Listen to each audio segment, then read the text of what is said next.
Hello again, everybody.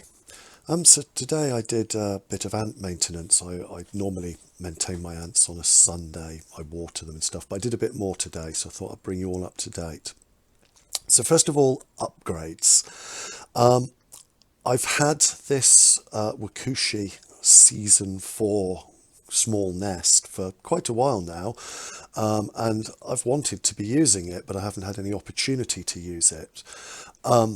It looks really nice. I love this layered gypsum in it with the different height levels on the floor. I love that colour as well. And yeah, solidly built nest, very nice looking. Can't wait to see how they react to it. And the ants that I've decided to give this to are the Lasius flavus, because they have been filling up that little wet module that they've got, and it's getting quite crowded in there. So I'm not going to force them to move. If they want to move, they can move. This is what I always do with my ants. I never force a move. I just connect alternatives to a setup and let the ants decide. So yes, really, really nice Wakushi nest. It looks like this does. So I basically connected it up. To get it to fit, I had to swap the graveyard over to the other side and put this where the graveyard used to be. The reactions were almost instantaneous. I had ants exploring it, flavus workers exploring it within minutes. And then I went on to do my second thing, which I did this afternoon, which I'll come to in a minute. But I was doing that for approximately an hour, and then I came back to look at the flavus after an hour, and there were at least 100, I would say, in there exploring, milling around, and they seem to like the look of it. And I'm making this actually this evening, and I was doing this afternoon, so I checked again this evening, and by this evening I've got maybe 30 plus, somewhere around there, just actually hanging around in the new nest, not exploring, not doing anything, just sitting on the walls and hanging around in there. They started moving a bit here because I was shining a light on them, but before that they were mostly sat still.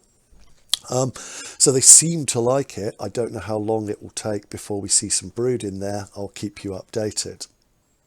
Then the second thing is the main colony that are continuing to decline in numbers. And as I said to you previously, I'd stopped watering the original Wakushi nest that I put them into, and I'd only watered the second Wakushi nest that they got added later. And I'd not been watering that nest for a couple of months now, and basically by today they'd completely moved out. Oh, I chose to do a lot of this today as well because the heat isn't as bad. I'd never try to change things with your ant setups when it's hot, because they move so much quicker when it's hot. So yeah, because it's got cooler, I thought I could do some of these things. So yes, I disconnected that today. There were 5 ants in it when I disconnected it, and I got them out as a result of what I then went on to do. So yes, that has got the main colonies down to just one of those 2 nests now, and they're not even filling that one nest, as you can see here. So the decline is continuing slow and steady.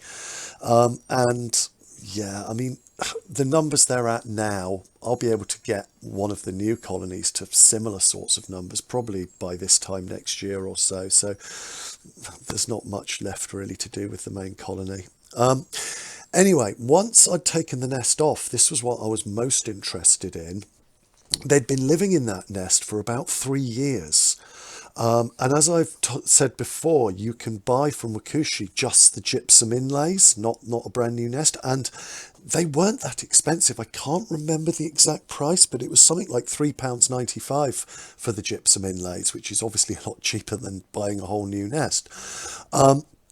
So what I was really interested in was to take it apart once I'd got the ants out of it, which when I took it apart, picked the ants out of it, and see what it would look like underneath, for example, underneath the gypsum. Now, what I thought with ants living in there for 3 years, it's going to be just ghastly underneath. I thought, I bet you there's some sort of horrible black sticky mess and muck and goop has seeped down through the years and got mixed with water, and there's probably just the most unholy gunk underneath there.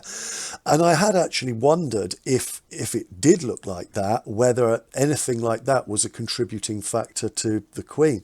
Well, what I actually discovered was it's really remarkably clean. I mean, yes, there's a bit of discoloration of the gypsum. There was a little bit of sort of dirty bits on the plastic. But the reality here was that 3 years of using this nest, and it's not that bad at all. And no, I don't think this is any type of contributing factor to the death of the queen. In fact, I think this is really good and shows that these wakushi nests last for ages. Anyway, I washed it, scrubbed it with a toothbrush. Don't worry, it's a toothbrush I've got specially just for my ants. And replaced the gypsum in it with the new gypsum inlays that I bought from Wakushi, and there you go. I've practically got a brand new nest there to be used for another colony later on down the line. And then finally, update on the new queens that I found. So we'll do them in order. So first of all, one wing. I've been worried about one wing since the start. I said that signs didn't look promising, and I wondered if she was even mated. Well, she's died. They normally do this if they're not mated. They sort of sit around for a few weeks and then they just die. So yes, that's no for one wing. Then number 2 that I caught was the one that I had in my pocket all day at work. So let's call her, I don't know, pocket all day at work ant. And yeah, she's doing really well. A lot of larvae. She's got a really impressive amount of first brood going through. I think she could manage 20 workers for her first lot of workers, which will be really good, because she's my favourite of all the ones I've caught at the moment. And a lot of large larvae. I think some of these are very, very close to pupating, and we could see a pupa in the next couple of days. And then the one that I caught with the very small nuptial flight that I made a video about on the Saturday after. I caught that all day at work, and I think it was on the Thursday, and I caught this one on the Saturday. So she's basically 2 or 3 days behind, which her brood looks okay, and it looks 2 or 3 days behind. Her larvae aren't quite as big. She hasn't got any of those really large larvae. Hers aren't going to pupate in the next couple of days, and I don't think her brood pile is quite as big as the first one. But still, if this was my only queen that I'd caught, it's obvious that she's going well, and as long as there's nothing goes wrong, she's going to get workers. It's going to be a successful queen. So yeah, but my favourite is kept in my pocket at work all day, for which one I'm likely to keep at this current moment in time. Anyway, thank you for watching, everybody. Until next time, goodbye.